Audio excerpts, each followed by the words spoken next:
మరోసారి తల్లి కాబోతున్న ఉపాసన కొణిదలపై మీడియా అడిగిన ప్రశ్నలపై ఒత్తిడిపై మండిపడుతూ మీడియా పైన అయితే ఫైర్ అవుతూ వచ్చేసిన ఉపాసన రామ్ చరణ్.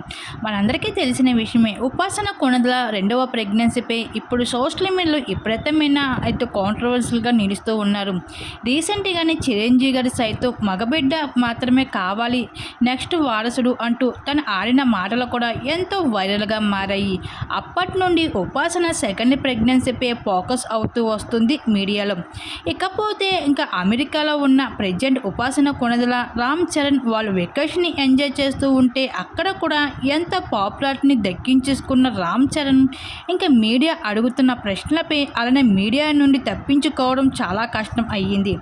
ఇక ఉపాసన కొణిదల ఇప్పటికే తన బేబీ బంప్స్ లుక్స్తో అయితే బయటికి రావడంతో తనపైన ఎక్కువగా ఫోకస్ చేస్తూ ఉంది మీడియా. ఈ భాగంగానే వాళ్ళిద్దరూ కలిసి ఏకాంతంలో ఉన్న సమయంలో అక్కడ కూడా మీడియా వాళ్ళు అయితే క్యాప్చర్ చేస్తూ వచ్చేశారు.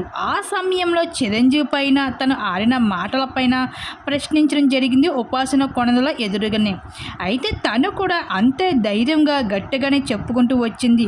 చరణ్ లాంటి నాకు మరో అబ్బాయి నాకు పుట్టాలి కావాలి అంటూ ఎంతో ధైర్యంగా చెప్పుకుంటూ వచ్చేసింది ఉపాసన కొణిదల మీడియా వాళ్ళు అడిగిన ప్రశ్నలపై.